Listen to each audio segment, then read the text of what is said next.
When the Planet of the Apes franchise first launched on screen with the original film in 1968, groundbreaking makeup and prosthetic work was used to bring the intelligent talking apes to life. This remained the case throughout the franchise until 2011's Rise of the Planet of the Apes rebooted the series, this time by using groundbreaking performance capture technology and CGI for the apes instead. While many fans enjoy both, some definitely prefer one over the other, and so I'm here to take a look at both and give my thoughts. If you like what I do here and want to show your support, be sure to hit the like button. You can also join the Ape Nation Discord server for daily discussions about the franchise, and if you're interested in hearing my thoughts on all things film and entertainment outside of Planet of the Apes, you can check out my other channel, The Real Deal. If you're interested in seeing more of my videos here, be sure to hit the like button on this video, subscribe to the channel, and hit that notification bell so that you can stay up to date on all things apes. Enjoy the video.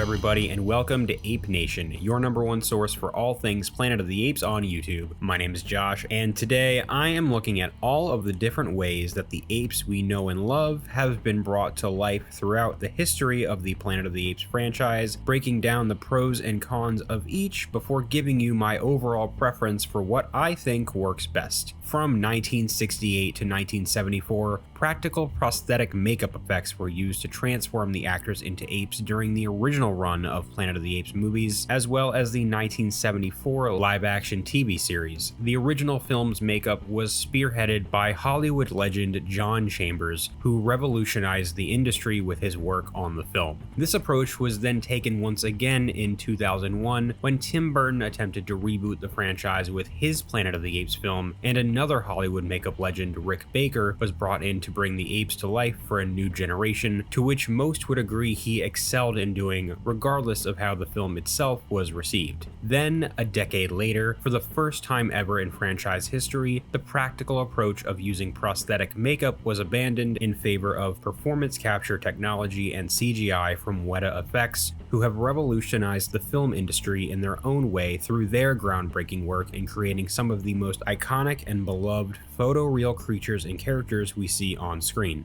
In discussing the different approaches to creating the apes on screen, I am first going to be taking a look at the process of practical prosthetic makeup. Overall, I love the makeup work for the original Planet of the Apes films, as well as the Tim Burton reboot. I think when you look at just the concept and process of practical makeup, it is undeniably revolutionary when it comes to both the original films and honestly, especially Tim Burton's film. Both really changed the game with what could be done in terms of practical makeup and creating anthropomorphic animals on screen that have a very human-like quality to them. There's also the fact that some of the most iconic makeup designs of all time can be seen in both versions of the apes throughout both films, and the makeup from the original film still holds up within the context of what those films are and the world that they take place in, and the 2001 film still holds up just in general with how believable the prosthetics are. The time and effort that went into pulling both versions off is something that has to be respected and completely admired, regardless of where you stand on them, and there's a beauty to the practicality that can feel missing with even the best of what CGI has to offer, because it just looks real, because it is real and it was filmed in front of a camera, and sometimes, no matter how good CGI is, that just can't be replicated. That being said, there are some cons to practical makeup being done for the apes, the first of which is sometimes makeup can eventually start looking dated, especially for younger viewers and those who grew up not accustomed to mostly practical effects or heavy prosthetic makeup in movies. And also, as much as the apes look like they really are there and the practicality of them adds a charm, there is no denying that they still are obviously humans in ape costumes. The human eye knows what a real ape looks like, and they are not the creatures that we see in those films. The one exception to this is Tim Roth as General Thade from the 2001 film, who just commits so hard to the physicality of embodying an ape that it isn't impossible to fully buy him as an actual ape. That being said, now I want to turn things over to the performance capture and CGI approach to creating the apes and bringing them to life, and looking at some of the pros and cons of that. And speaking of the pros, I think the first one to note is that CGI and performance capture gives the artists and filmmakers the ability to push what ape characters are able to do so much farther than what's able to be achieved when wearing costumes and makeup. It also allows the apes to look much more realistic in terms of design and resemble real-life apes much more than any of the other films. And just like the practical makeup from John Chambers and Rick Baker was revolutionary in what they were trying to pull off, the CGI from Weta has been revolutionary in its own right and continues to push the boundaries of how much more realistic can we make this look in every single Planet of the Apes movie that they work on. And when looking at the performance capture side of things as opposed to just the CGI, we're at a place today where performance capture is able to translate an actor's performance into the character nearly one-to-one in a way that it feels like you are still just watching them act in front of a camera, and the technology has come far enough now that you can see their face and eyes in the character just as much as you would with an actor wearing makeup. Tell me, what do you see?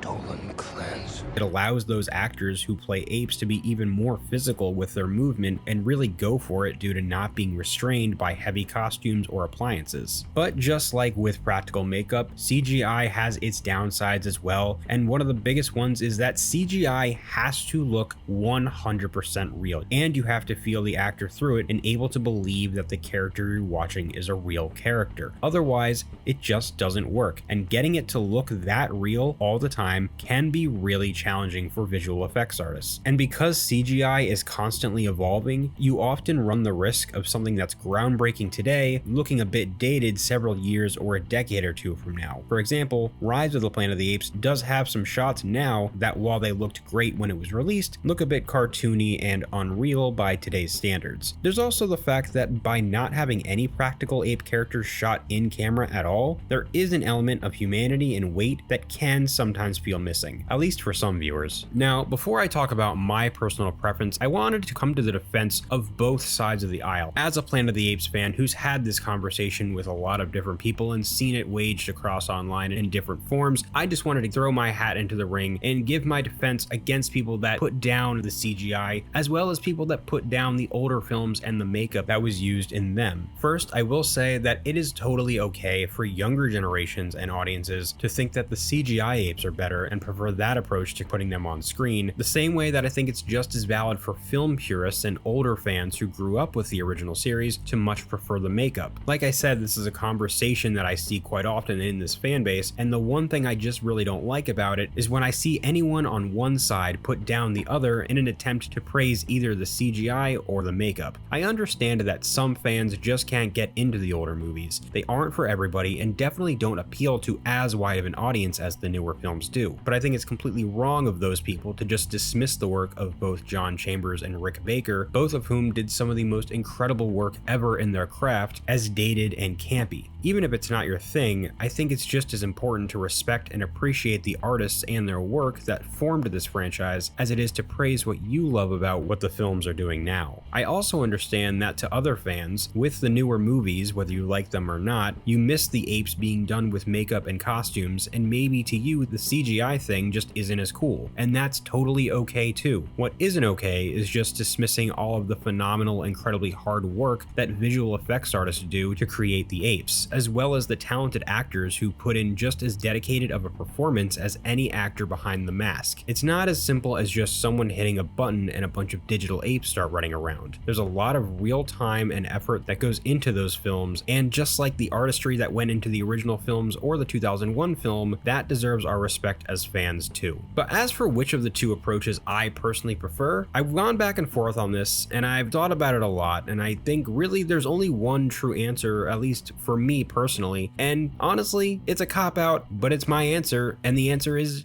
neither.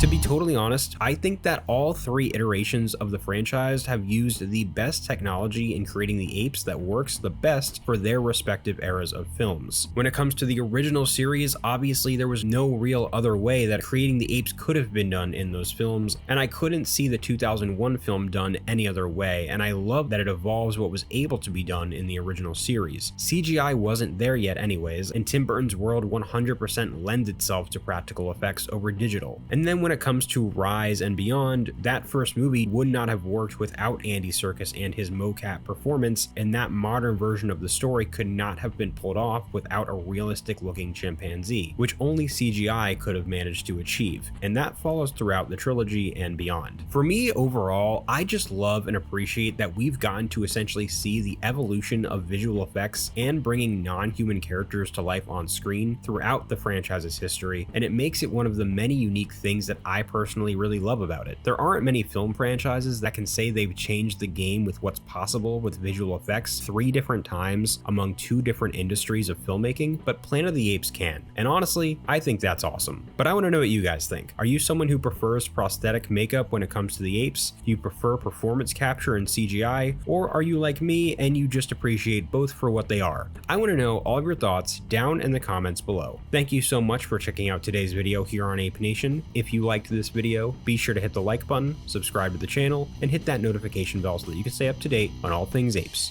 I'll catch you in the next one, so until then, goodbye.